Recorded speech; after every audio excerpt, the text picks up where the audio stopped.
আমরা অনেক সময় অনেক কথা ভুলে যাই।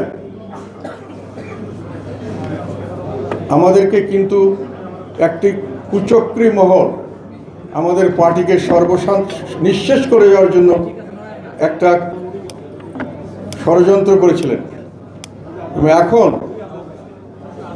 এই নির্বাচন পরবর্তীতে 5ই আগস্ট না হলেও তার 2-1 মাসের পর থেকে একেবারে নির্বাচন শেষ হওয়ার দিন পর্যন্ত আমাদেরকে বিভিন্নভাবে ধ্বংস করার চেষ্টা করা হয়েছে।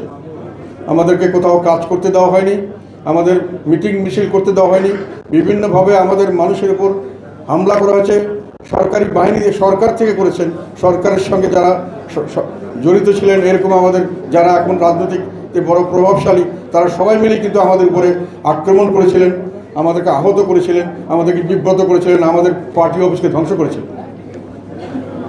তারপরেও আমাদের একটা চ্যালেঞ্জ ছিল যে আমরা টিকে থাকব, আমরা অন্যায় করিনি, আমরা সবসময় জনগণের পক্ষে ছিলাম এবং সেটাই প্রমাণ করার জন্য আমরা সংগ্রাম করে গেছি।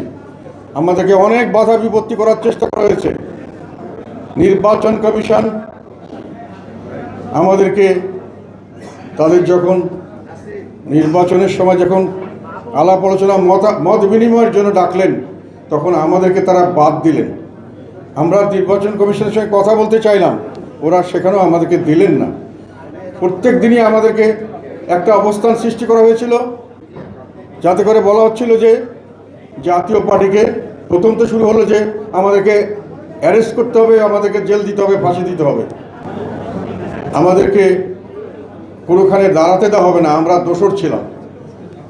এই ষড়যন্ত্র আমরা এখন থেকে দেখছি না, এই ষড়যন্ত্র 1990 থেকে জাতীয় পার্টির উপরে এই ষড়যন্ত্র ছিল এবং এই ষড়যন্ত্রের শেষ এখানে এসে আবার আমরা লক্ষ্য করলাম জাতীয় পার্টিকে মাটিতে মিশিয়ে দেওয়ার জন্য ব্যবস্থা করা হচ্ছে।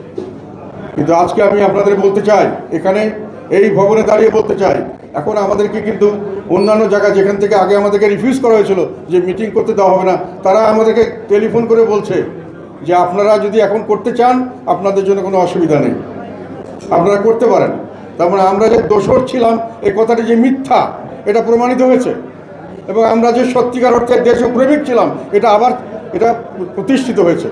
এই কারণে যারা হতাশ হয়েছেন বা হতাশার কথা বলছেন তাদেরকে আমি একটা কথা বলতে চাই, আমি জাতীয় পার্টিকে এখন সবচেয়ে বেশি সম্ভাবনাময় দল হিসেবে দেখছি। কথাটা হয়তো আপনাদের অনেকের কাছে বাড়াবাড়ি মনে হবে। আমার জীবনের অনেকগুলো অর্জন আছে। আমি একসময় এই কথাটা বলেছিলাম, এই যে আজকে এলপিজি গ্যাস দেখছেন না, এই এলপিজি গ্যাসের জনক হলাম আমি। বাংলাদেশে এলপিজি গ্যাস সর্বপ্রথম মার্কেটিং শুরু করছে জিএম কাদের এবং সারা দেশে এলপিজি সরবরাহ নেটওয়ার্ক আমি তৈরি করেছি, আমি জিএম কাদের ব্যক্তিগতভাবে আমি সার্টিফাইড করেছি, আমি সব টার্মস কন্ডিশন করেছি, আমি বিক্রি চালু করেছি। তখন আমি পেট্রোল পাম্পে বিভিন্ন জায়গায় গিয়ে যখন এলপিজি বিক্রি করতে বলতাম ওরা বলতো স্যার এটা কেউ কিনে না, এটা লস আইটেম, এগুলোতে আমরা নিতে চাই না।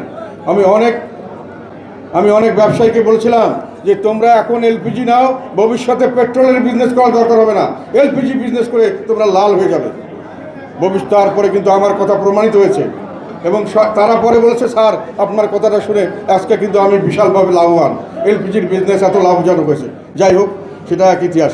আমাদের অনেক অর্জন আছে, জাতীয় পার্টিকে কেউ ঠেলে দিতে পারবে না। ব্যক্তিগতভাবে আমাদের সারা দেশের অনেক জায়গায় আজকে যে ভোক্তা অধিকার আইন নিয়ে অনেকে অনেক কথা বলে না, এই করলো সে করলো, হ্যাঁ করতে হবে, এই ভোক্তা অধিকারের অফিস সৃষ্টি করেছি আমি জিএম কাদের। আজকে আরও অনেকে অনেক কথা বলে, 3rd টার্মিনাল নিয়ে মিটিং হয়, এই 3rd টার্মিনাল এখানে একটা লিস্ট দিয়ে দেওয়া হয়েছিল একটা কোম্পানিকে, এই জমিটা উদ্ধার করেছিলাম এবং এই কথা বলে উদ্ধার করেছিলাম যে এই 3rd টার্মিনাল একদিন করতে হবে, আমাদের জন্য এটা অত্যন্ত জরুরি, আমাদের মেগা প্রজেক্ট হবে না। সেই কারণে এই 3rd টার্মিনাল আজকে হয়েছে। সৈয়দপুর এয়ারপোর্ট বন্ধ করে দেওয়া হয়েছিল, রাজশাহী এয়ারপোর্ট বন্ধ করে দেওয়া হয়েছিল, যশোর বরিশাল এয়ারপোর্ট বন্ধ করে দেওয়া হয়েছিল। আমি শুধু সৈয়দপুর এয়ারপোর্ট আমি শুধু খুলি নাই, এটাকে আমি ইন্টারন্যাশনাল এয়ারপোর্ট করার জন্য আমি ব্যক্তিগতভাবে উদ্যোগ নিয়ে এটা এখন ইন্টারন্যাশনাল এয়ারপোর্ট চালু হতে যাচ্ছে। উত্তরবঙ্গের একটা প্রথম জায়গা যেখান থেকে কথা ছিল ভুটানে যাবে আমাদের ভুটানের সঙ্গে আমাদের ট্রানজিট চালু হবে, লোকজন যাবে আমার নেপালের সঙ্গে এবং ভারতের এই 7 সিস্টার্সের সঙ্গে, এই কথা বলে আমি তৎকালীন সময় এটা করেছিলাম।